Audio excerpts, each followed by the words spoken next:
Kurang uang itu sumber kecemasan. Nah, ini benar nggak nih ya? Kita mau bicara ya teman-teman ya. Saya sudah cukup lama tidak membuat video. Ada hampir lebih dari 10 hari. Baru saja pulang cuti. Dan saat ini memang kalau kita perhatikan, banyak teman-teman yang bertanya gitu ya. Kalau di kolom komentar juga sering menceritakan bahwa mereka tuh mengalami banyak kecemasan, terutama kalau laki-laki. Itu apakah memang berhubungan dengan faktor finansial atau ekonomi, atau istilah gampangnya tuh memang kurang uang gitu, kurang duit gitu istilahnya. Nah, kita perlu perhatikan nih perbedaan di dalam praktek, bahwa ternyata sebenarnya laki-laki dan perempuan itu berbeda, ya kan? Artinya si perempuan itu 2 kali lipat lebih mudah mengalami gangguan kecemasan dan depresi daripada laki-laki. Dan sumber cemas depresinya juga berbeda. Kalau kita perhatikan, kalau dari pengalaman praktek saya yang sudah lebih dari 17 tahun ini, kebanyakan pasien yang mengalami gejala cemas pada laki-laki itu dipicu oleh suatu keadaan kondisi finansial yang tidak stabil. Ya, biasanya nih pemicunya adalah faktor pekerjaan.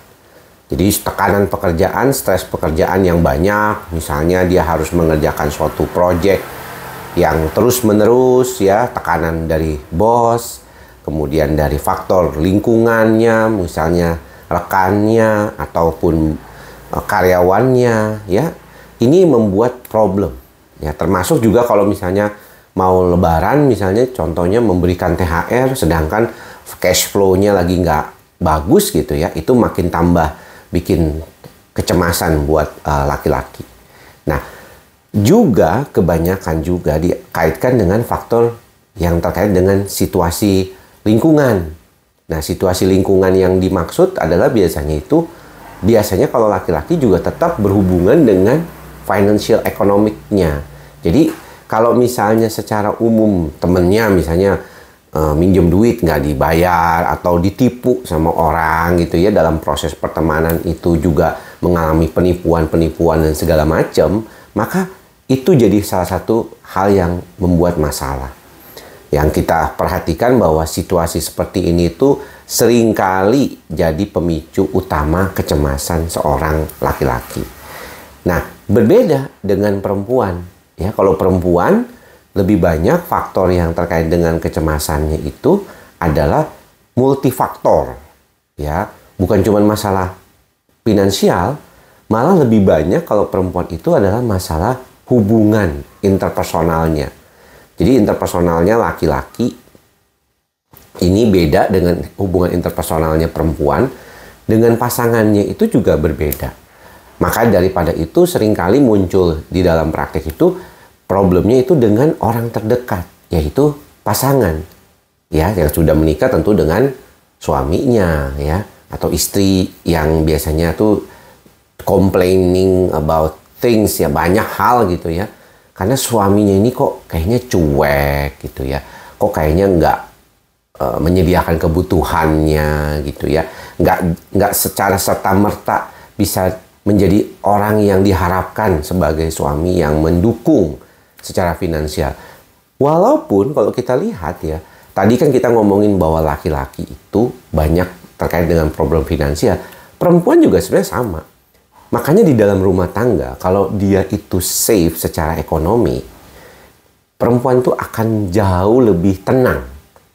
Ya, jadi kalau kita perhatikan, ketika si perempuan ini secara ekonomi tenang, dapat uang belanjanya cukup, atau dia bisa menghasilkan uang sendiri yang bisa mencukupi kebutuhan-kebutuhannya yang mungkin berbeda dengan laki-laki ya, kita nggak bisa samain, itu maka akan menjadi jauh lebih baik. Makanya kenapa kalau kita konteksnya ke pengaturan uang gitu ya, kebanyakan kalau misalnya perempuan itu diberikan kekuasaan untuk membantu dirinya mengatur keuangannya, maka dia akan jauh lebih leluasa dan tanpa perlu diprotes oleh si suaminya tersebut ya.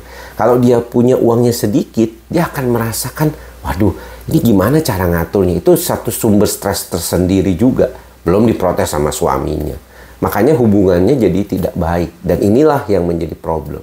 Belum lagi adanya masalah dengan orang terdekat lain, yaitu orang tua, ya, termasuk juga mertua.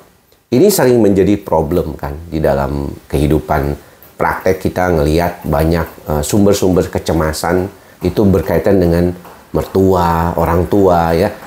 Orang tua yang mungkin generasi sandwich itu banyak yang sudah tidak lagi bekerja dan bergantung pada anaknya. Dan anaknya ini sepertinya kurang suportif, ya, dan akhirnya meminta lebih. Atau orang tuanya mungkin dibilang sama si anak nih nggak tahu diri nih, kurang memahami bahwa si anak ini nggak punya banyak, tapi mintanya banyak. Nah, itu juga salah satu yang menjadi problem. Atau kalau dengan mertua biasanya ya satu bisa saja mendapatkan perhatian suami. Ya, jadi si mertua ini walaupun sudah anaknya nikah, tetap misalnya minta perhatian suami seperti waktu belum nikah gitu. Ini juga bisa jadi konflik. Kedua, adanya ketidaksenangan antara si menantu ini dengan mertua, atau mertuanya terbalik dengan si menantunya ini karena merasa menantunya kurang cukup oke. Si perempuan ini kurang cukup oke lah, ya, sebagai menantu, kurang cukup berbakti dan segala macamnya. Itu menjadikan konflik yang dominan. Kemudian juga bisa jadi problem selanjutnya adalah dengan anak. Kalau dia sudah berumur, misalnya udah umur 40-an, seperti saya udah umur 47 seperti ini, kita ada sebagian teman-teman saya yang punya anak tuh sudah kuliah. Ya, sudah kuliah, sudah SMA yang udah mau kuliah gitu. Dan konflik anak itu beda. Karena memang pertumbuhannya mereka, generasinya mereka, cara pikirnya mereka tuh berbeda. Yang mungkin nggak bisa selalu kita tuh adaptif sama perkembangan anak kita sendiri. Termasuk saya sendiri mungkin masih bertanya-tanya, ini kira-kira kenapa nih anak gua jadi begini gitu ya. Maka daripada itu kita perlu belajar terus kan terhadap situasi-situasi anak ini, mengetahui tren dan segala macamnya. Nah, belum lagi nanti dengan pertemanan. Ya, perempuan bisa dengan pertemanan, pilatesnya, olahraganya, nge-gymnya, arisannya, ya banyak sekali konflik-konflik yang bisa menjadi proses pemikiran dari si perempuan itu. Maka daripada itu, ketika berhadapan dengan situasi cemas yang dipicu oleh sesuatu hal, maka perempuan akan sepertinya jauh lebih banyak pemicunya daripada laki-laki. Kalau laki-laki lebih dominan kurang duit aja, kalau perempuan banyak banget.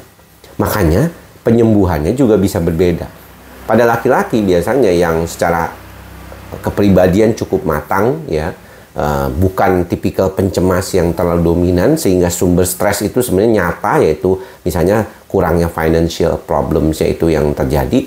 Maka ketika diobati, disembuhkan dengan pengobatan, si pasien akan menjadi jauh lebih cepat stabilnya dibandingkan perempuan yang begitu banyak kompleksitas masalahnya. Karena yang satu selesai, yang satu muncul, yang satu selesai, yang satu muncul. Kalau laki-laki selesai satu, selesai. Ya, karena secara umum kompleksitas masalahnya nggak terlalu tinggi. Ya, nggak terlalu banyak lah istilahnya. Nah, ini yang mungkin membedakan satu sama lain. Jadi, kalau ditanya kurang duit itu betul dok ya, sering jadi problem. Betul, ya. Itu salah satu yang sering dianggap masalah buat kebanyakan laki-laki. Sehingga menjadi seperti kayaknya benar gitu bahwa ini seperti demikian. Begitu juga perempuan, kalau dia financialnya nggak safe, nggak safety-nya nggak dapet, maka dia juga bisa mengalami kecemasan. Tapi bukan satu-satunya yang paling berpengaruh. Apalagi kalau Anda itu punya kepribadian yang baik, tidak pencemas, settle kepribadiannya, maka ketika masalah itu beres, Anda menjadi tumbuh kembali menjadi orang yang seperti sebelum Anda mengalami cemas, Anda akan baik-baik aja. Ya, karena masalah itu bisa diadaptasi, Anda kemudian menjadi lebih settle kembali. Itu yang menjadi problem, terselesaikan lah intinya. Jadi ingat, jangan terlalu menyalahkan salah satu faktor saja seperti kurang duit itu sebagai salah satu problem, tapi pahami dengan baik. Mudah-mudahan kita bisa membantu diri kita sendiri dan kedepannya akan jauh lebih stabil.